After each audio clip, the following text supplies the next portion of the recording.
We are now joined by Neels Nortje, the CEO of Saiosh. Neels, thank you very much for having us, and thank you for the opportunity to speak with you. It's an absolute pleasure. So just a few questions with regards to the conference itself and some of the information that was shared with us. First of all, what has been the highlights of this conference for you?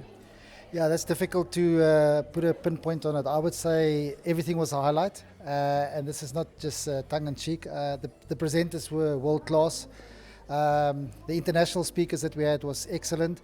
I think the highlight was that we achieved our objective, and that was to get more knowledge and experience over to our members, and I think we have achieved that.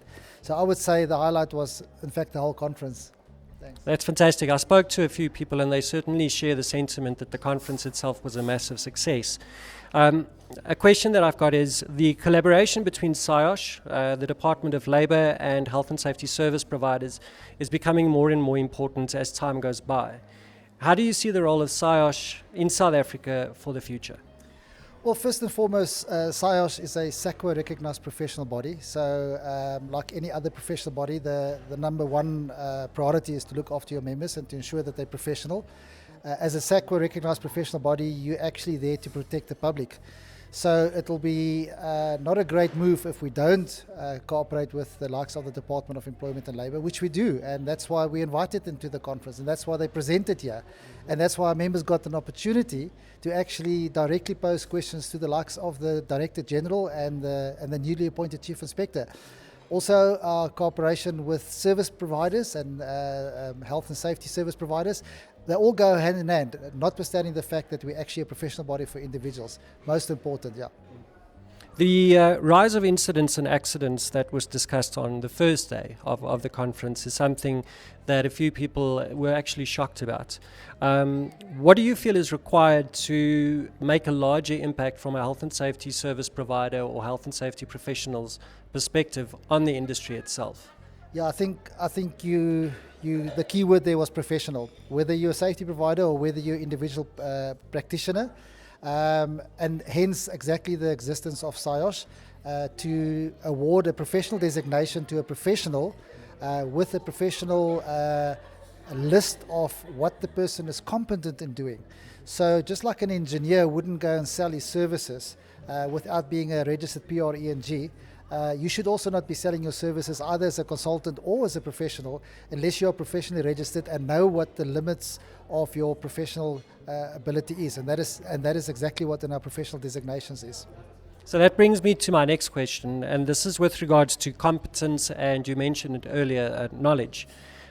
So what will the role be of Saiosh going forwards with regards to building on these two aspects for individuals in the country? Yeah, the role would be to get the message out even more. Although we got over 20,000 members already, but there are still practitioners out there that let me put it to you this way. So professional registration in the general field of health and safety is not compulsory. It's not a statutory requirement.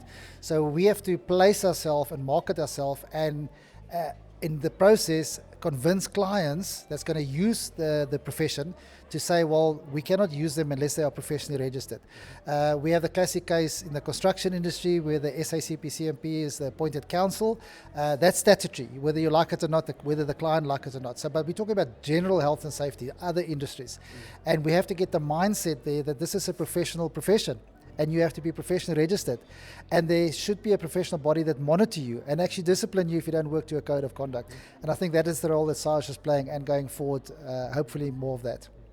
I think the South African landscape in terms of health and safety is going to be interesting, especially over the next 18 months with the possible promulgation of the amendment bill.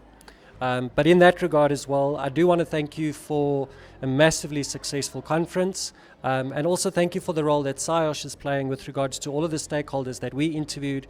We spoke with almost all of the speakers, and everybody has had only good things to say with regards to how Saiosh assists in the industry.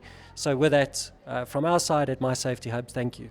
Thank you. I see our role as more just than registering professionals, as to give back and to actually make the profession of health and safety to stand out and be accepted just like any other profession.